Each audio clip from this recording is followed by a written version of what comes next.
하나님, 당신은 약속을 어기고 나를 버렸습니다. 이 챕터는 성경 속에서 확신대로, 아는 대로 안 이루어져서 괴로워하는 사람들의 이야기가 나와 있습니다. 우리가 확신하면, 믿으면, 말씀 순종하면 사업도 잘 되고 가족도 건강하고 나에게 불행한 일이 안 생겨야 맞잖아요. 근데 인생이 어디 그럽니까? 내가 의심해서 그랬나? 내가 믿음이 없었나? 이런 생각 하게 되는데요. 그런 생각하실 필요 없습니다. 예수 믿어도 실패할 수 있습니다. 시편을 보면 시편 150편 중에서 다 괜찮다, 하나님은 좋은 분이다, 끝까지 버텨라 하는 얘기도 나오고요. 상황이 잘못되어 궁지에 몰렸지만 나를 구원하러 오신 주님께 감사한다, 이런 얘기도 있고요. 상황이 잘못되어 궁지에 몰렸는데 설상가상으로 주님 당신은 어디에도 계시지 않군요, 이런 내용도 들어있습니다. 시편 88편에 오 주여 밤이면 밤마다 주님 앞에 무릎을 꿇었습니다. 저는 고민이 무척 많고 너무 큰 고통에 빠져 있어서 죽기 일보 직전입니다. 주님을 비롯하여 모든 희망을 잃어버렸습니다. 주님은 정말로 관심이 없으신 것 같습니다. 더 놓고 말해보겠습니다. 주님이 저를 버리셨기에 이 모든 것이 당신 탓입니다. 제가 이런 기분을 느끼도록 만든 것도 주님이시며 제 친구들이 저를 괴물 보듯 대하게 된 것도 모두 주님의 책임지셔야 됩니다.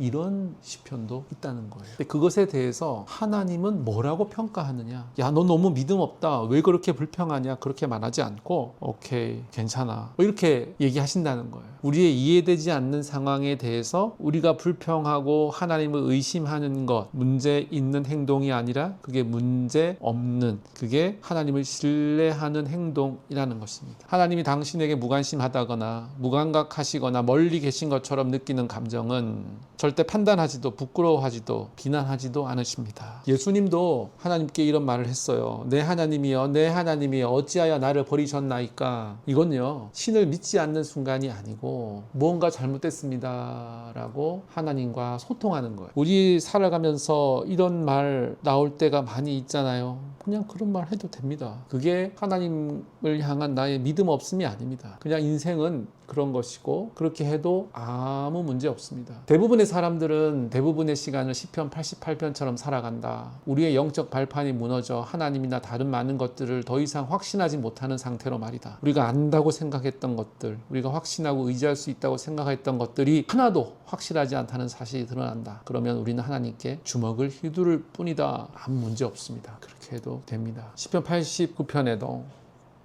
그런 얘기가 나옵니다. 그는 하나님을 궁지에 몰아넣고 있다. 하나님이 직접 하신 말씀으로 그분을 고발하고 어느 곳에 서든 신속히 방어해 주신다는 그분의 명예심을 이용하고 있는 것이다. 이 시편 기자는 한껏 빈정대는 말투로 하나님께 묻는다. 여호와여, 언제까지니까? 스스로 영원히 숨기시리까? 하나님 앞에서 그분을 거짓말장이라 부를 만큼 마음속 깊은 곳에서는 여전히 하나님을 신뢰하고 있는 것이다. 우리의 기도도 그래야 되겠죠. 우리는 하나님을 신뢰합니다. 그러니까 하나님께 원망도 하고 불평도 하고 따지기도 하는 거죠. 그 순간에 불신하고 있죠. 그러나 그것은 하나님을 신뢰하는 행동이라는 겁니다. 교회에서는 이런 이야기를 하지 않아도 성경을 한다는 것이 나는 기쁘다. 우리는 이 말에 귀를 기울여야 한다. 적어도 나는 그렇게 하고 있다. 시편 73편, 하나님이 참으로 이스라엘 중 마음이 정결한 자에게 선을 행하시나 나는 거의 넘어질 뻔하였고 나의 걸음이 미끄러질 뻔하였으니. 하나님이 마음이 정결한 자에게 선을 행하시는데 왜 나는 넘어질 뻔했고 나는 미끄러질 뻔했다는 그런 불평입니다. 내가 악인의 형통함을 보고 오만한 자를 질투하였음이로다. 그들은 죽을 때에도 고통이 없고 그 힘이 강건하며 사람들이 당하는 고난이 그들에게는 없고 사람들이 당하는 재앙도 그들에게는 없나니.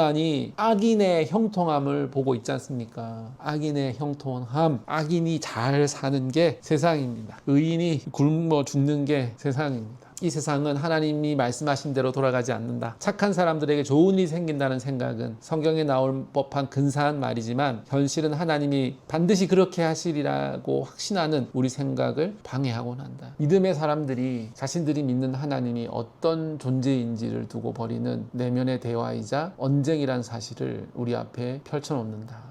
하나님에 대한 확신이 그들 눈앞에서 폭발했다. 그러나 이들은 하나님을 신뢰해야 할 논리적 이유가 전혀 없을 때에도 쨌거나 우직하게 하나님을, 사장도 이런 비슷한 느낌의 얘기가 나옵니다. 4장 제목은 우리가 귀 기울여야 할 불행한 두 사람. 잠언 전도서에서는 인생의 힘든 것들이 막 나오잖아요. 비관적으로 나옵니다. 욥기를 보세요. 욥기에서도 너무 처절하지 않습니까? 죄 지은 게 없어요. 잘못한 게 없어요. 그런데 자기에게 어려운 일이 계속 생겨요. 가족들이 다 죽어요. 친구들 말이 맞죠. 네가 하나님께 잘못한 게 없으면 이런 불행이 생길 리가 없다. 그게 뭐 어떻게 보면 맞는 말입니다. 그러나 틀린 말이죠. 대체적으로 그렇게 돌아가긴 하지만 안 그렇게 돌아가는 경우도 많이 있다는 거예요. 그런데 우리가 어떻게 확신합니까? 하나님 나를 지켜주실 거야. 어떻게 확신하나요? 그래서 확신이 무서운 거라는 거예요. 그런 확신 속에서 살면 문제가 생긴다는, 하나님을 불신하게 된다는 겁니다.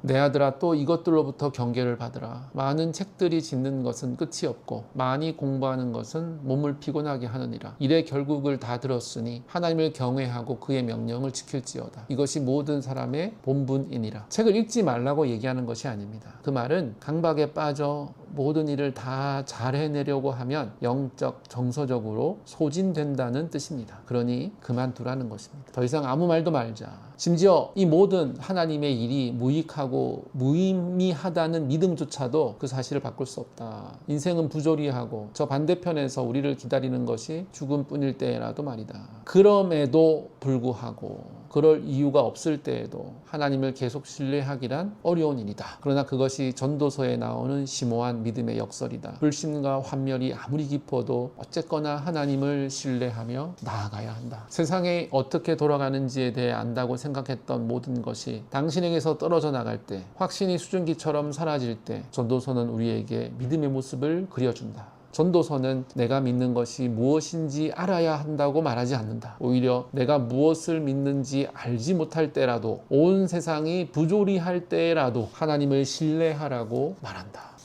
욥기에서 우리가 알아야 한다는, 더 정확하게 우리가 하나님의 내적 역사하심을 알 수 있다는 기대를 내려놓으라고 말하는 성경의 책이다. 그냥 하나님의 역사하심을 알 수 있다. 내려놓으라는 겁니다. 우리 생각대로 안 돼. 내가 확신한 대로 안 돼. 그런 일이 생긴다는 겁니다. 우리는 알고자 하는 필요성을 내려놓고 많이 알려고 하지 말고 매 순간 최선을 다해 하나님을 신뢰할 수밖에 없음을 깨닫는다. 하나님은 하나님이시기 때문이다. 이와 같은 신뢰는 이성, 곧 우리 자아가 갈망하는 통제력에 도전한다. 이것이 핵심이다. 하나님을 우리 머릿속에 가두어 놓았기 때문에 신뢰가 작동하지 않는 것이다. 결국 신뢰는 마침내 우리가 할 수 없음을 깨닫게 되었다는 사실과는 무관하게 작동한다. 우리가 못 깨달아도 신뢰는 작동합니다.